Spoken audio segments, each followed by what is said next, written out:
গৌতম বুদ্ধ এত উপদেশ থাকতে কেন তিনি সংক্ষেপে বলেছিলেন সর্বদা সৎ কাজ করো এবং সৎ চিন্তা করো? এটি একটি খুব ইম্পর্ট্যান্ট একটা কোশ্চেন। কেন তিনি মাত্র ছোট একটি সেন্টেন্স ব্যবহার করেছিলেন? তিনি তার শিষ্যদেরকে বলতেন, তোমরা সবসময় সৎ কাজ করো এবং সৎ চিন্তা করো। এটার একটা ফিলসফিক্যাল এক্সপ্লেনেশন আছে। আপনি যদি অলওয়েজ সৎ চিন্তা করেন এবং সৎ কাজ করেন, তার যে একটা পজিটিভ ফিডব্যাক সেটা আপনি দুনিয়াতে পাবেন। অর্থাৎ আমরা যদি সবসময় ভালো চিন্তা করি এবং ভালো কাজ করি, এতে হবে কি আমাদের আত্মার উৎকর্ষতা বাড়বে। আপনারা জানেন আমাদের দেহের জন্য খাদ্যের প্রয়োজন হয়, বেঁচে থাকার জন্য টু সারভাইভ আমাদের কিন্তু খাদ্যের প্রয়োজন হয়। আত্মাকে আমরা যদি উৎকর্ষ করতে চাই, আমরা যদি আত্মপরিচয় লাভ করতে চাই, আমরা যদি আত্ম উপলব্ধি অর্জন করতে চাই, আমরা যদি এই দুনিয়াতে থেকে তাত্ত্বিক জ্ঞান অর্জন করতে চাই, আমরা যদি সহজেই মহান সৃষ্টিকর্তার নৈকট্য অর্জন করতে চাই, তার জন্য আমাদের প্রয়োজন আত্মার ডেভেলপমেন্ট করা। আত্মার ডেভেলপমেন্ট করার জন্য বিভিন্ন মনীষী বিভিন্নভাবে পরামর্শ দিয়েছেন, আলোচনা করেছেন, কিন্তু গৌতম বুদ্ধ বলেছেন না, জটিল জটিল আলোচনার প্রয়োজন নেই।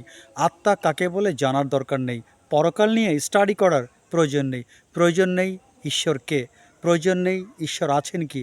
তোমরা মাত্র দুটি কাজ করবে, এক হচ্ছে সর্বদা সৎ কাজ করবে, আর আরেকটি হচ্ছে সর্বদা তোমরা সৎ চিন্তা করবে।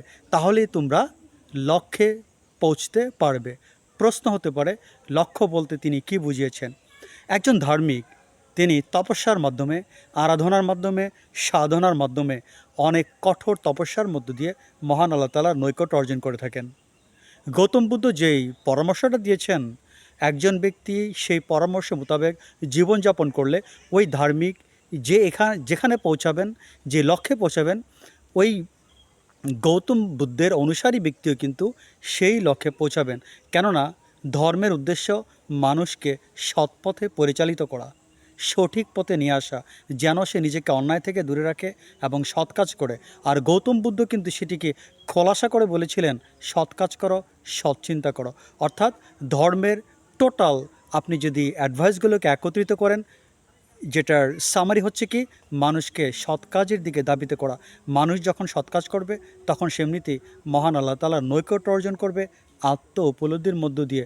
আর এটিকে গৌতম বুদ্ধ সামারি করে খুব সংক্ষেপে বলেছিলেন, সর্বদা সৎ কাজ করো, সৎ চিন্তা করো, তাহলে তুমি তোমার লক্ষ্যে পৌঁছতে পারবে। অনেকে এটিকে মিসআন্ডারস্ট্যান্ডিং করেন যে গৌতম বুদ্ধ পরকাল বিশ্বাস করতেন না, গৌতম বুদ্ধ কি ঈশ্বরকে বিশ্বাস করতেন না, গৌতম বুদ্ধ কি আত্মাকে বিশ্বাস করতেন না। গৌতম বুদ্ধ আসলে তৎকালীন সময়ে মানুষের মেন্টালিটি, তাদের রিয়েলাইজেশন পাওয়ার সব কিছু বিবেচনা করে তিনি চিন্তা করলেন মানুষকে সহজে কিভাবে সঠিক পথে নেওয়া যেতে পারে। ওইটাই তিনি মানুষকে বলেছিলেন, সর্বদা সৎ কাজ করো এবং সৎ চিন্তা করো।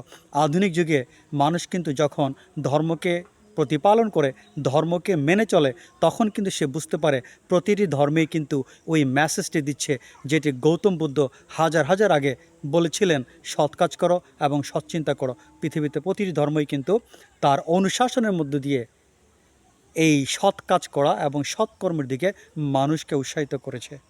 আশা করি আপনার প্রশ্নের উত্তরটি পেয়েছেন। আজ এ পর্যন্ত, আল্লাহ হাফেজ।